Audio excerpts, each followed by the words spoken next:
Good morning, folks. Welcome to Kentucky Lake, BFL number 4.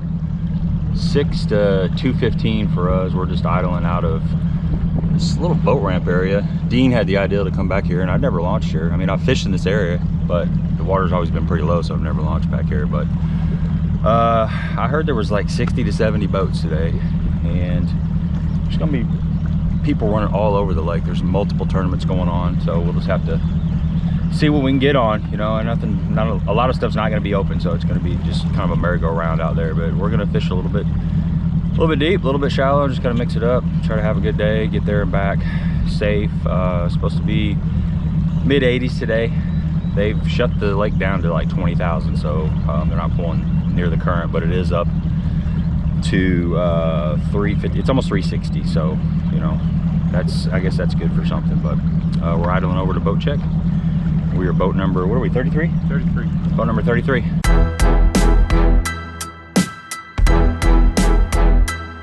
was with my trooper buddy, and he wasn't very experienced with the boat. I said, dude, try to get up and stay on top of them things. There was 3 big old boys like me, maybe a little heftier, and a little like 16, 8, I don't know, it was a small Ranger. And we got trying to get around them to get going. They was out there in them waves. I don't know how they didn't get swamped. I told them, I hollered at them, told them, I said, get in behind us, because we're kind of flattening the water out a little bit as we're going. I said, jump in behind us, man. You're not going to make it. 33. 33.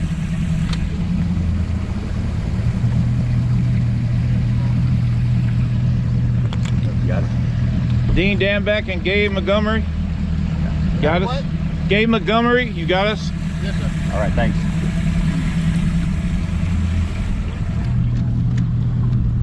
They usually ask just to make sure. For this body of water, these fishermen to go out and pursue the sport that they love. Father, I ask you to watch over each and every one of them today and they're safely. Not only return them back safely to weigh-in, but back to their travels, to their family and friends.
All right, let's run back to that.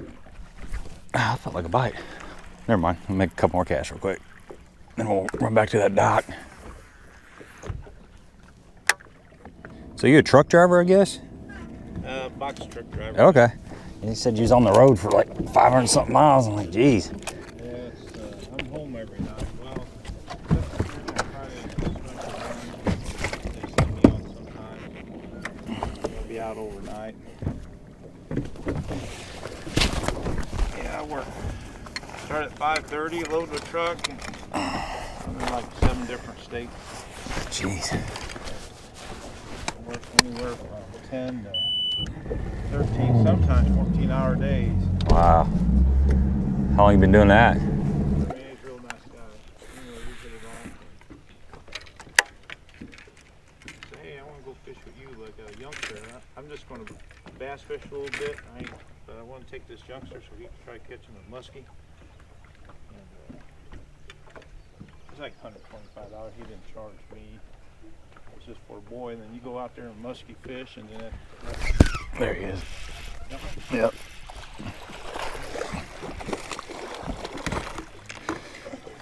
I don't know. close. And man, after that, you go have a ribeye steak dinner, and it was fun. It was always a fun deal. I did that for a couple of years.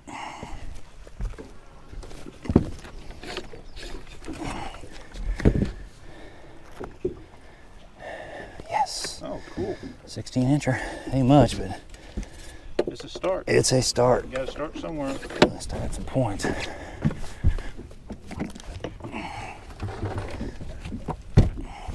Go ahead, man. You're fine. Do your fishing. I'm just gonna put a little ice in there. Fish.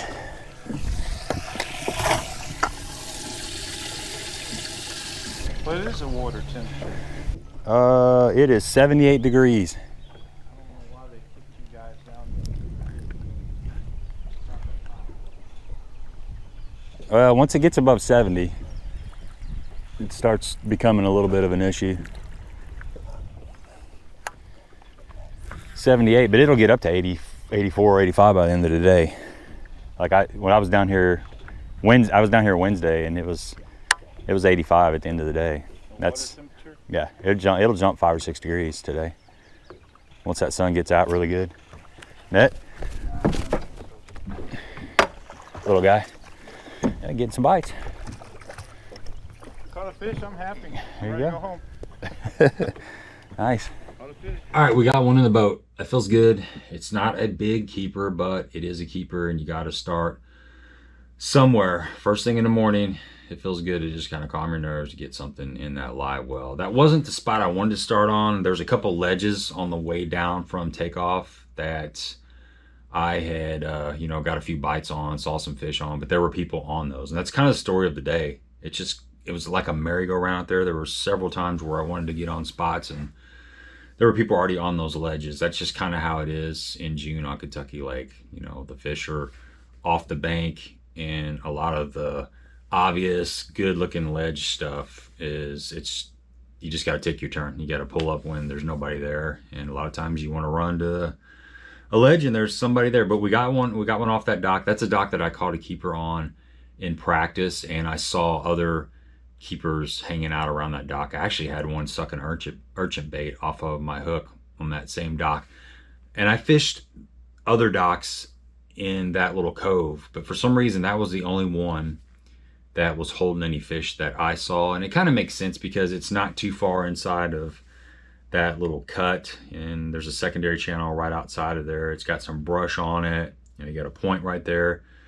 Just a good looking area where those fish that are spawning can pull out to, stage before they make their way out to the river channel, or they may just be, resident fish that live in there. But that was a shaky head fish. If you guys have followed me as a co-angler or just through my YouTube channel, man, I have a lot of confidence in a shaky head. And one of the best baits to throw on a shaky head is like a 5-inch stick bait, like a Cinco, or this is a Big Bite Baits trick stick. And that's what I caught that fish on. I got a lot of confidence in this bait. I was just throwing it on a 1/4 ounce. This is a Jewel shaky head. Throwing it on, this is a Phoenix Virtus Red Diamond swim jig rod. This has been a really good shaky head rod. I've been trying to find the right rod for throwing a shaky head. I like a bait caster. I used to throw it on a spinning rod, and I still throw like the lighter stuff, like an 1/8 ounce shaky head on a spinning rod, but anything over that, like the 3/16 is probably my go-to weight, but the 3/16 1/4 ounce until I get up to, like a 3/8 or 1/2 ounce, then I bump up to more like a 7'3" heavy or something. But for this kind of mid-weight shaky head stuff, this swim jig rod, it's 7'2", medium heavy. It's got a nice, it's got a lot of tip. You can skip with it and stuff, but it's got some backbone, and it's super light and super well balanced. Throwing on 12-pound tests, and just got a loose Tournament Pro reel. But that has been a really solid bait. You can put anything on a shaky head, but there's something about that kind of Cinco, that 5-inch Cinco style bait that's been getting a lot of bites for me the last couple years. So we started on basically our northernmost spot that we could get on, and we're just going to continue to work our way south and just hit some stuff that we had some bites on during practice.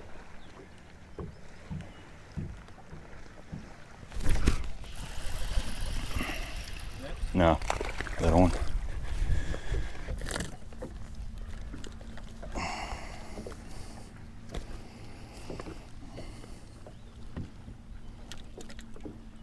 Why do you think the field's getting smaller and smaller? Well, part of it is some of the boaters are rejecting the live scope rule. Yep, I know exactly what you're talking about. Yeah, the guy that died was a UPS driver.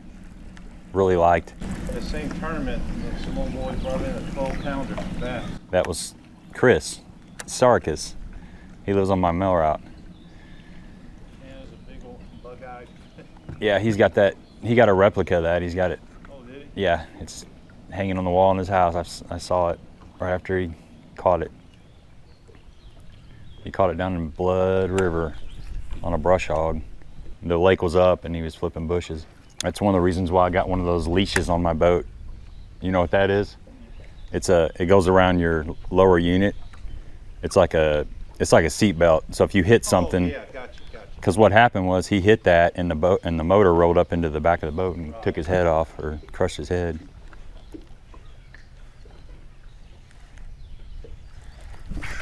Oh, that felt like a fish, but I think it was a little brush pile right there.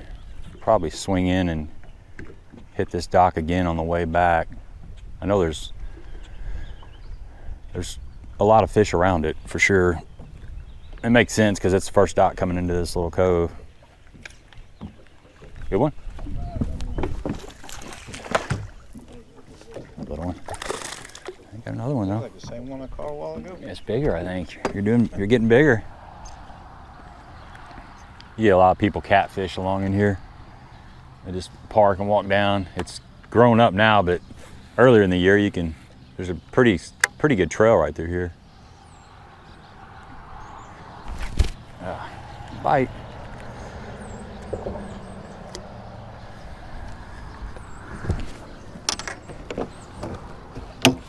They're good at sucking the worm off right now.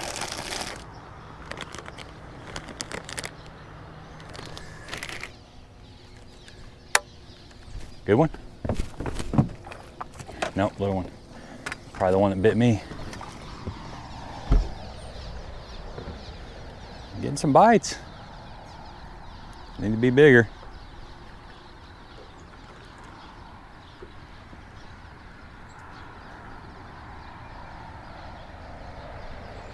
Well, I got my 3. Right.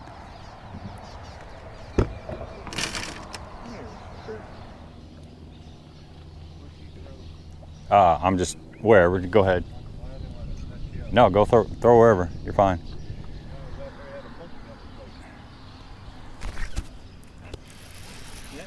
No, little one.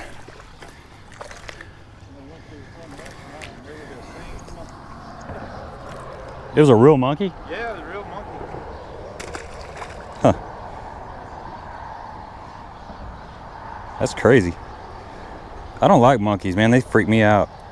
They just seem unpredictable. Yeah, I'm kidding. They'll chew your face off. Especially them chimps. I got a chatterbait on there. Yeah. This water's a lot more stained on this side.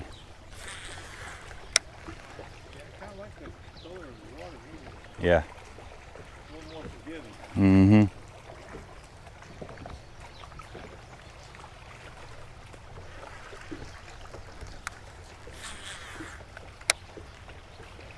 Yeah, this water's went up. Cause I was in here the other day and there was a lot more, that shoreline vegetation was a lot more visible. That's a bite. I'll take it though.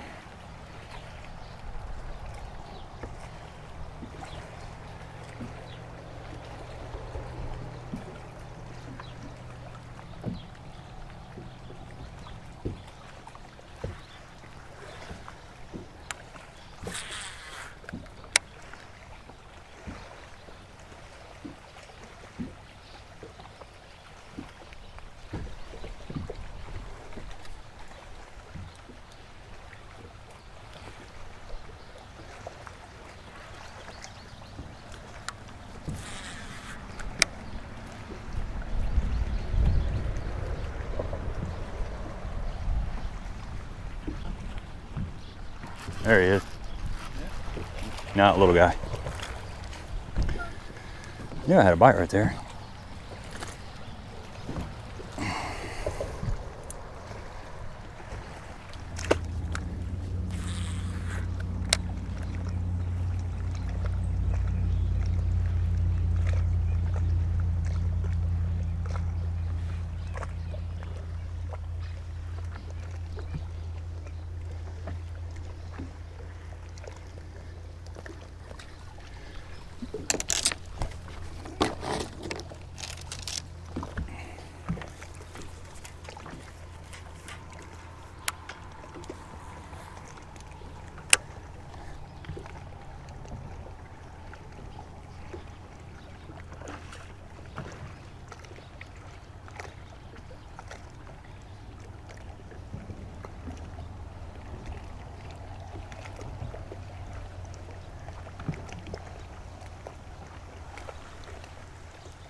Something chewing on it.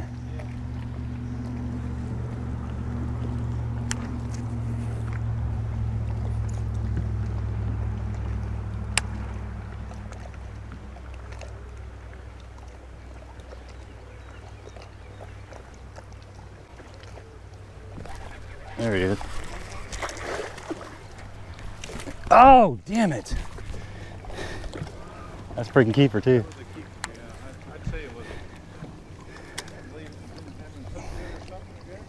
He was chewing on it.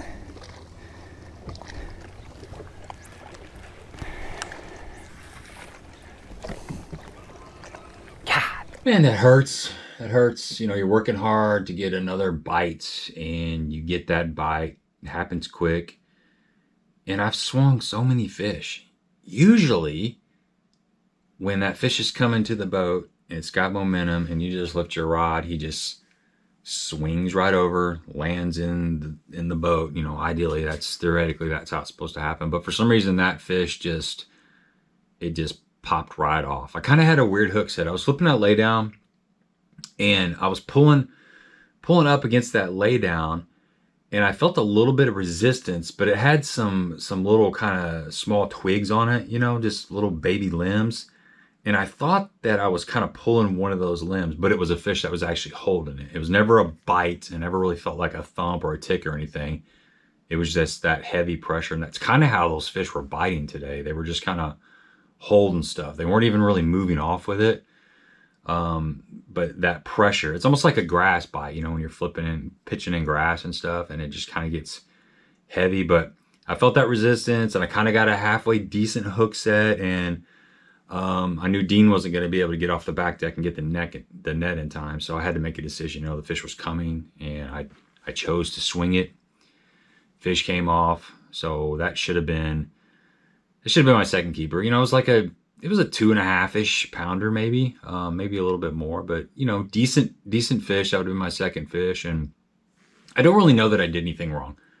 If I would have felt like a little bit better of a tick or something and been really sure, I could have reeled down and just, you know, really slacklined him or cracked him a little bit harder. But upon further review, that was a pretty sucky hook set. I mean, the fish kind of had me high sticked, kind of pulled into him.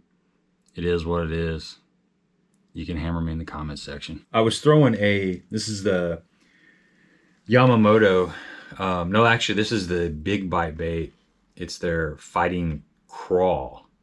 And it's a bait, it's a 3.75. I think they came out with this last year. But it's been a really good little flipping bait. Tilapia Magic. I was just throwing it on a 3/8 ounce tungsten weight. I've got 18-pound Sunline Sniper, and was throwing it on the Virtus Red Diamond. This is the Ranger. This is a really good, like, flipping pitching rod, worm rod, scrounger rod. It's 7'3" heavy, but it's got a nice, you know, somewhat soft tip. It's fast action, but it's got some pretty good, you know, flex to it. So you can load up good, you can skip good with it, but it's got really good backbone. And just throwing it on a luge reel.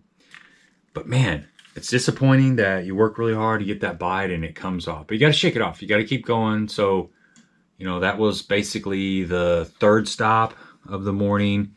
Started out on that bridge right there. And, you know, bridges are just a really good place to catch fish. There's a little bit of current coming through there. And there seems to always be some fish hanging around some of those bridges. So, got to shake it off. Got to get your head back in the game and keep on moving. Yeah, you wouldn't have been able to get the net in time anyway. I mean, you know. Yeah, that was a bang bang. Yeah, just glad it wasn't a 4 or 5 pounder. That would have really hurt. No, because it was just heavy. He never hit it or anything. I was pulling. I thought I was going down the side of that lay down, and it never felt him pull back. And I'm like, you better set the hook just in case.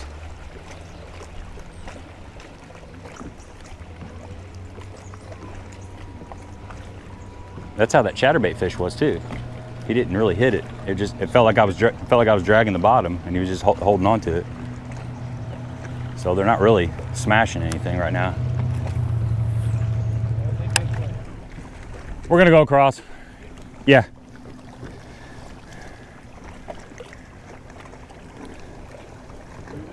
Yeah, we're gonna go across there. Yeah. Yeah, we're gonna go across. Yeah, I just lost one that lay down right there. Yeah. Tried to swing him and he came off right next to the boat.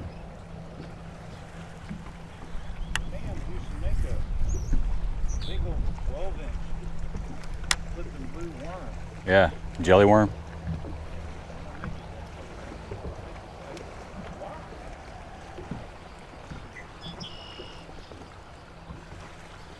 Everybody likes purple and red shad and green pumpkin. Man, I used to catch them down there at Wabacoa on that flipping blue worm.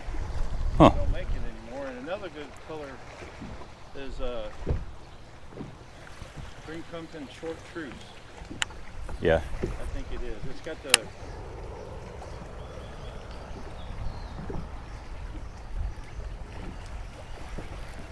There he is.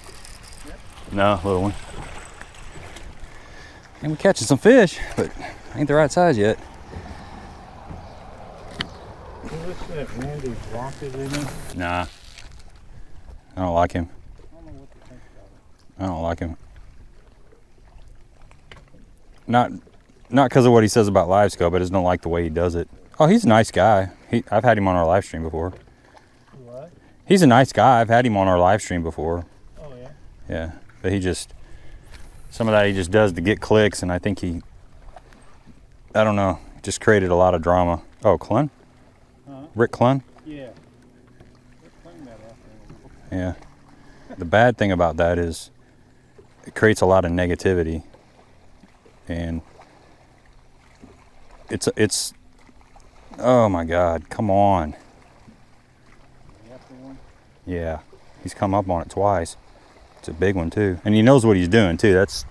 He knows exactly what he's doing. Well, he was a really good fisherman back in the day. I mean, he's got a lot of accolades. And he could feed you, some good information, tips about fishing. Sure, and that's the path he's chosen.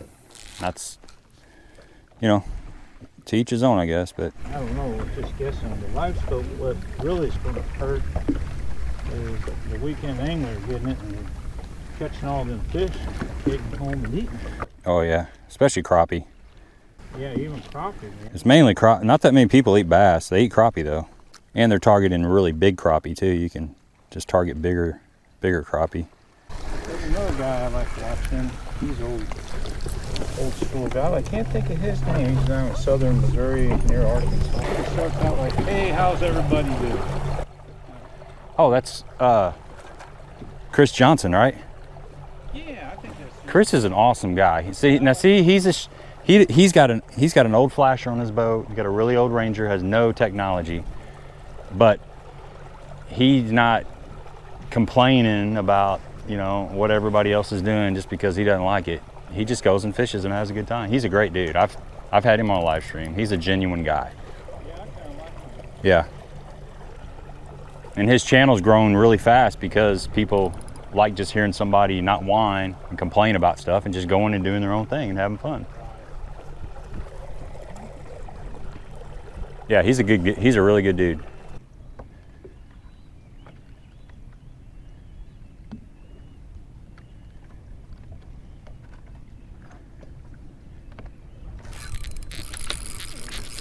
Fish. Fish. I don't know if it's gonna keep or not. Try it. I think it's a little short. I saw a school of them up there.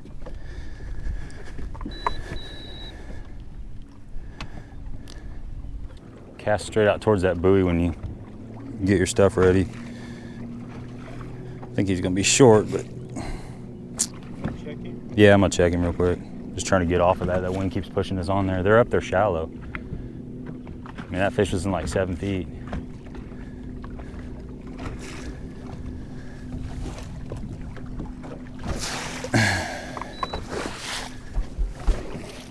Yeah, he's short.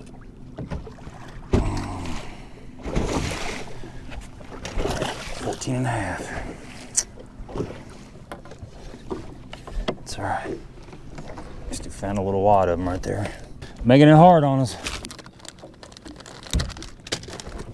But there's some keepers in there. I mean, there was a pretty good wad of fish up there.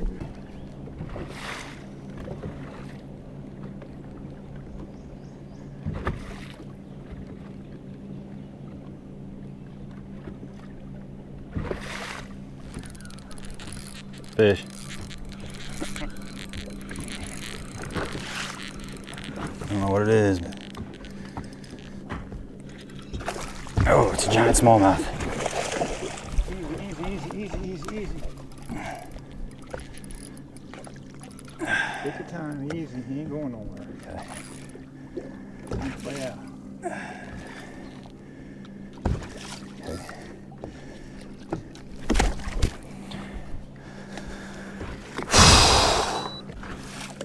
Dude, that was like a 4-pounder. Yeah, that was a good one. Brett, what happened to your line? It just came off. It's just one of them tournaments, man. It's just one of them tournaments. Sometimes you get them in the boat, sometimes you don't. This is another spot that I'd fished and practice in.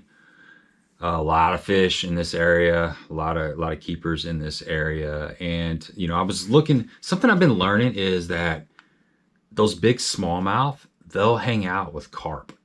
There's a lot of silver carp, big head carp, you know, Asian carp in Kentucky Lake still. It's gotten better, but there's still a lot out there. You see them all the time. And I've caught several fish over the last month or so in and around those carp. I don't know if they're hiding in the carp from the fishing pressure or if they just have gotten used to them. But just because you're seeing carp doesn't mean that there's not some smallmouth bass hanging around them, or largemouth for that case. But throwing a 7-inch Yamamoto hinge minnow, and that is what I could get them to react to in practice. You know, I threw a 5-inch, and this changes all the time. Sometimes they want a 5, sometimes they want a 6, sometimes they want a 7. Sometimes it maybe doesn't even matter. In colder water, you got to drop down to like a 3.5 a lot of times. But in practice, I couldn't really get them to react to like a 5-inch hinge minnow. Sometimes they would react to the 6, but when I put the 7 on, I was starting to get a lot of attention. This is just a bigger bait. It's kind of like a glide bait theory. You know, you can throw something small over a fish and you won't react, but you pick up a big glide bait and I'll come up there and look at it. That's kind of how this 7-inch minnow was for me in practice. I was getting a lot of looks from fish that would just kind of pass up a 5-inch minnow.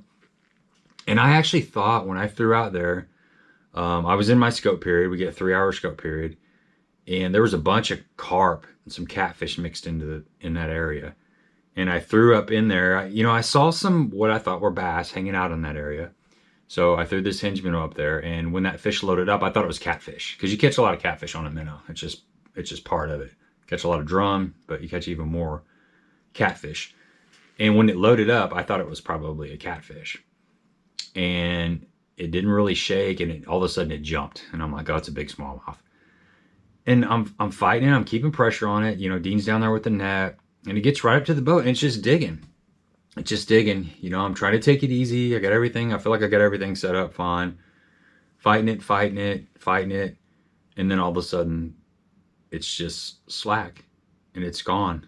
It's like that was my third keeper. I'm not catching enough keepers that I can afford to lose these fish. So that was another important fish. It was a good 4-pounder. I mean, we saw it jump. It came up right by the boat just for a brief second and went back down. And those smallmouth, man, they just do not give up. They just keep digging, digging, and digging. I don't, you know, I had a good hook in him. I thought he jumped. A lot of times that first jump is when you lose them. Got right by the boat. I don't know if it's turning so much that it kind of wallered a whole while. Maybe I had it just skin hooked in the lip. It's hard to tell exactly what happened, but what I do know is that, you know, you can only put so much pressure on those fish. And I felt like I kept pretty good pressure on it, but it just popped off. That's just kind of how it is. So, you know, I stayed in that area for a little bit more, and then there was some good ledge stuff in that area that I just couldn't get on. There were either people on it or the wind had picked up in that area. And there was a couple times where there's one ledge that I really wanted to get on that I had a good fish on in practice, and I go out there, and the reason there was nobody on it was because the wind was so bad. As soon as I set the boat down and I started to get up on the front deck, you know, a wave you couldn't do it, man. It was just too rough. It was just going to be one of those deals where it was just going to be wave coming over the front of the boat, and you really can't cast well. You know, you can't line up your cast because there's just too much going on. Sometimes you just can't stay out there. But we ended up staying down in that area for the rest of my scope period, and you know, finally we ended up running up north. It's a catfish.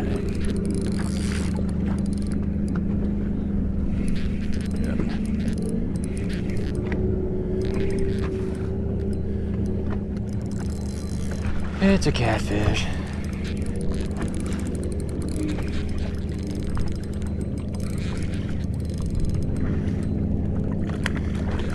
Drum, boy. I'd rather have a drum than a catfish, though. That is my day in a nutshell, guys. Cannot catch a dang bass. Save my life.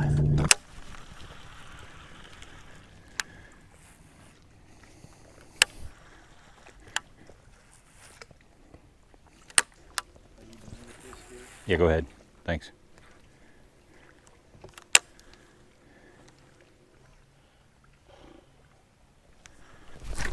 There he is. Oh. Got me on the back side of that smallmouth. I can get the smallmouth in, the small smallmouth. I can't get the big smallmouth in. Yeah. What you doing up there, buddy?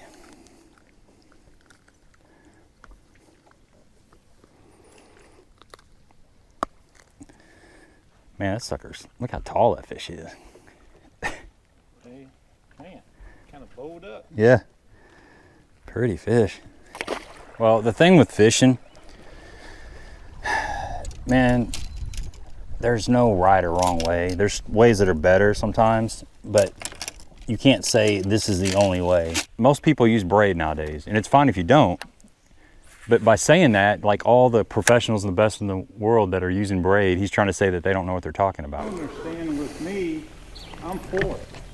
So I use braid because I put good line on there, and 3 or 4 tournaments, you go to throw a spinning reel and it blows up. Mm-hmm.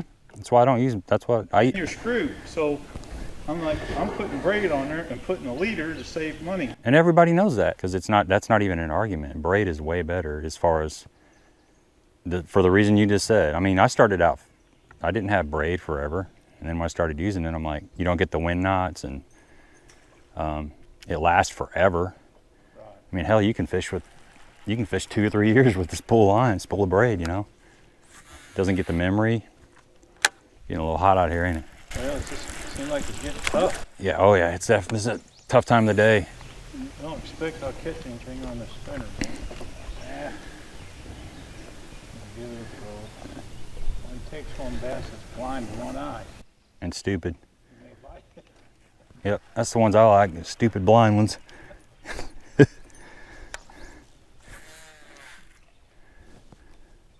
Yeah, slow rolling a heavy spinner bait. That works sometimes, you know. Hey, you caught you one. Is it a keeper? Close, ain't it? Get him out away from the boat. I don't think it's a keeper. It's close. I think it is. I was just making fun of my spinnerbait. See? And look what happened. I told you there ain't no rules in fishing, man. You just do whatever you feel. Yeah, that's it. I think that's a keeper, bro. That's probably better than the one I caught. I thought I was hung up. I'm like, what the heck? Please. It's close. He's a chump. It's close. Hey, close. Good job. Should have been throwing a spinnerbait the whole time.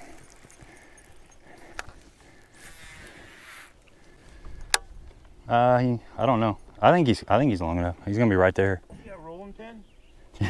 Fish stretcher.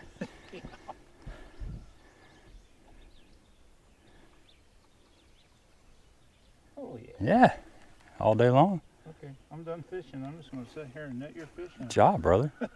Happy? No, you're gonna catch some more on spinnerbait and show me what I'm doing wrong. I'm tickled to death. Good job. Tell me when that clock says 10, 210.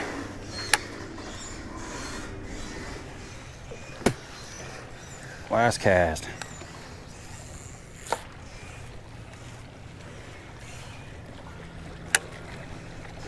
We'll die in 30 seconds. Okay.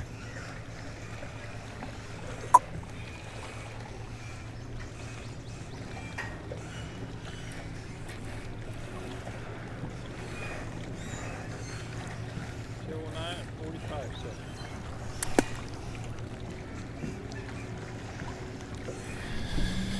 That's it. Game over.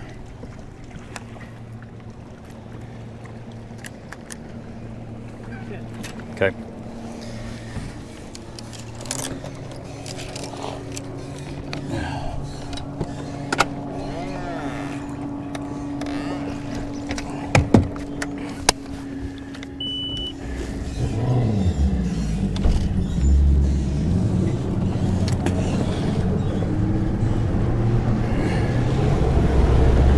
Three.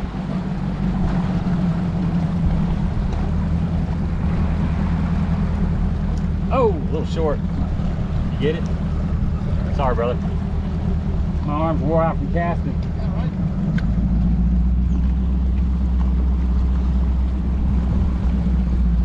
That's why I'm a mailman, not a baseball player.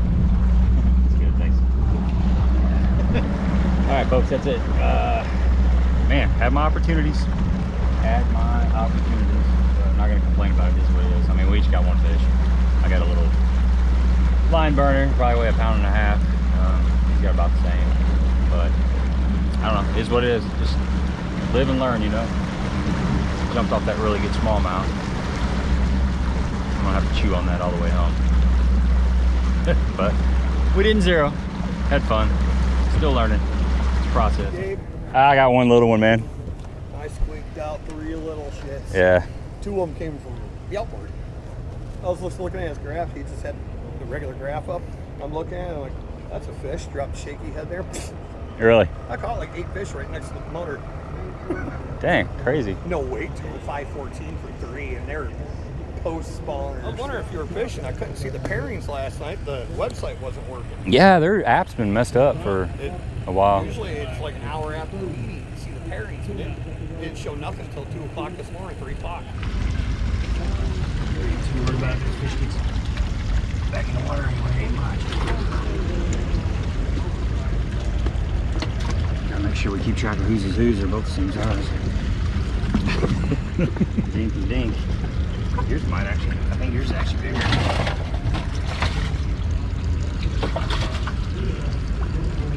Oh, spinnerbait fish, how about that?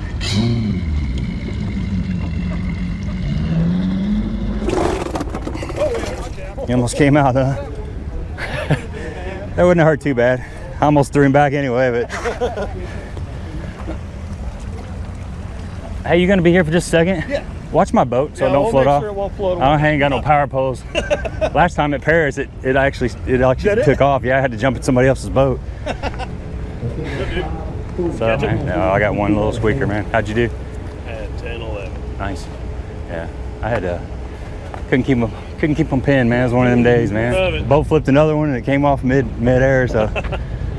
Dude, that's sweet, man. That's yours. Is it really? Yep. Thanks, man. It's not cookies. Awesome, man. It's not cookies. I appreciate that. You'll see that in the video for long. Thanks, dude. I appreciate it, man. I had two. I had a short bass and a nice catfish.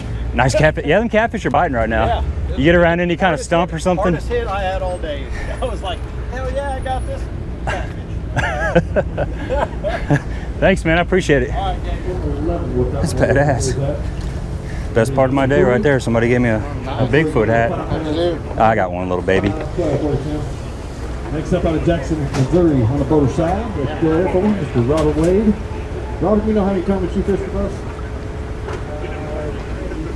Today makes 100. 100. Dang. And we got something for you. We got our commemorative Century Club coin inside that, and a nice letter from the Vice President of Operations. We can't thank the best fish with it. That makes 100 event today. Thank you, Robert. I ain't pushed the button yet. 3 dash of Mr. Robert Wade. Gonna go 5 pounds, 12 ounce, 512. 1-1. Thanks, sir. Boat number? 33. On the boater side, Yeah. one in the bag. Okay. What's up, brother? Hey, how you doing, man? I caught me a little squeaker. Doing all right. Better enough. Yeah, Getting wet and smelling bad. that's right. And it ain't raining. It could be raining. You did 1-1. A bunch of exhaust heat come from underneath the trailer. Oh, God, nice. It's like being in the kitchen as a cook or something. I need to put a board or something there to block it Yeah, off. exactly.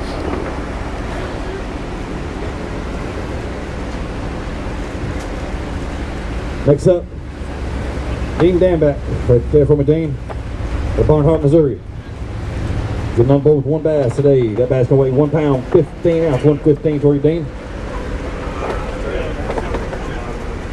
Next on the boater side, Gabe Montgomery out of Jackson, Missouri. That's there from Gabe. Struggle bus. Good to see you again, man. You too, man. You too. 1 in the bag for Gabe today. 2 pounds, Hey. 1 ounce, 2-1. Beat my co-angler barely. It's good to see you, man. Yes, sir. All right. Can you get you one? Yeah, There you go. little baby. Need to be following him around. That's one. How'd you do? I got nothing. Nothing? Yep. Yeah. How'd you do, man? I had 13 film. Hey, solid. Yeah, I got you by what, 2 ounces? Well, the boater's supposed to do better than the co-angler. You got me. That's sad. Hey, how's it going? 2-pounder, man. Got big fish. What's winning right now? On boater side, it's 13-1. Co-angler side, 9-2. How'd you do? I had one little one, man. Okay, you ready? Couldn't keep him pinned. Really? Yeah, just one of them days. How'd you do? 11 something. Nice, solid, dude. Yeah, I don't know how tough it was today. Yeah, You don't really get a gauge on it. yeah. I had, man, a lot of the stuff that I wanted to fish. There's a lot of people out there fishing those ledges. Yeah. Like I had. It's like a circus. You look down, you're like, is he on it? And then you get there and you're like, yeah, he's on. He's on it. Kinda like, yeah. Like, damn. And I don't know that much, you know. Like, so. Love your videos, though. Thanks, man. You do I an amazing I job. appreciate that. I appreciate it. Ready? Yeah, let's do it. Man, I ain't had a crawl around like that in a long time. Man, that lake. I put in a lot of time out there, folks. But just did not make it happen. We had one fish for like 2 pounds, 1 ounce. I think I finished 51st or something, but there was probably less than 70 boats in the tournament. And I moved up in points from, I think, like 55th to 41st. I don't know how, but you know, they take 45 to the regional, so I'm still within the regional cut, but I don't know that I'm gonna go. Got one more tournament. The super tournament is the first weekend of October. But man, we had our, you know, we had our opportunities, we really did. That smallmouth, it was every bit of 4 pounds. It came off right at the boat. I don't know what happened. I mean, it jumped, came way out of the water, got a good look at it, and it dug and dug and dug right next to the boat, and then all of a sudden my line just went slack, and I don't know. And then I had another one that was, oh, probably 2.5-ish, that I set the hook on with I was just a little Texas rig, Big Bite Baits Fighting Crawl, like the 3.75 inch. You know, I set the hook on it, got it coming, and you know, Dean wasn't going to be able to get to the net in time for sure, so I just swung it, and it came off midair and bounced out. You know, that would have been a limit. That would have been, I don't know, I weighed in a 2, that would have been a 2.5, and then a good, at least a 4, that smallmouth. So whatever that is, 8.5 pounds. It's what if I'd have fished clean, that's what I would have had. So I, you know, when you're not getting a lot of keeper bites, that stuff can't happen. I mean, a lot of these guys that fish that tournament, they're catching the crap out of them. I mean, they're culling through fish left and right, but you know, that just wasn't the way the day worked out for me. So I needed those bites, and you know, I'm kind of bummed. I actually went out after the tournament for about an hour and a half just to idle around and look at some more stuff, because I'm not giving up. I'm not a quitter, you know. I'm missing something, and I think these fish, they just look different on this hard bottom. You know, back home, most of our lakes have softer bottom, and you know, I can find them pretty good idling around, but I think I'm missing just something. I was talking to Michael Courtney, shout out to Michael, kind of made me feel a little bit better about my lack of performance, and you know, he was kind of telling me what to look for and stuff, and so I got some more ideas when I get back out there. And I found fish, you know, I did find some fish. I just never found like a big school of fish. You know, I'd find like 4 or 5, and then during practice, and you know, I'd put a waypoint on them and spin around and look at them with the Devil Scope 666, and you know, get a bite or 2 and move on. A lot of that stuff had people on it today. There's just a lot of people on the ledges, and I didn't find enough stuff to where I had a lot of, you know, different options. Some of the stuff that didn't have people on it on the later part of the day coming back, the wind was just blowing out there pretty good, and you know, I stopped on a couple of them, but you know, as the boat came off the pad, it was just rocking out there. It'd have been one of them deals where you stand on the front deck and the waves were getting your feet soaking wet, and you know, maybe I should have toughed it out, but it's hard to control your boat when you're doing all that. But it is what it is, you know. Dean was good to fish with, really nice guy. He did catch a keeper, and it was his birthday, and that's all he wanted to do. He wanted to catch one keeper on his birthday. So if nothing else positive came out of this, it was that Dean caught his birthday bass. So that's cool, you know. That was that made it worthwhile. And shout out to all the guys that caught him, man. It's a tricky lake for me. It's just different. It's so big, and I'm still learning where these fish are at. I think I was looking too shallow. After talking to Michael, you know, I was looking at the tops of those bars, like 8 down to like 14, 15, 16 feet, and I think a lot of those fish were a little bit deeper. So, you know, that's what this is all about. It's about learning, going out there, putting in some practice, and then regrouping, debriefing, and putting it all together. So, you know, it is what it is. I'm disappointed, to be honest, because I did practice for almost 3 days, and you know, I thought I would be able to come away with something better. But there's a cop right there. Hope he doesn't pull me over. That'd be awesome. Coming back from a sucky tournament, get a speed ticket. No lights, no brake lights. I think I'm good. Yeah. Anyway, just rambling. Anyway, thanks for all the support, guys. I know the people that follow me, they're pulling for me since I switched over to the boater side, and you know, I'm out there working. I'm trying to get it done. It'll click. It'll come together. There's just a learning curve on this lake, and I'm bound and determined to figure it out and start becoming more consistent, and you know, doing a little bit better. So I appreciate the kind words from people. I got a Sasquatch hat too. I should have showed that. I'll put some put a Sasquatch hat reveal right here. But shout out to the guy that came with me. I forgot his name, but it's a cool hat. It's a really cool hat. So I was stoked to get that. I appreciate that. That's gonna wrap it up. Subscribe to the channel if you have not. Until next time.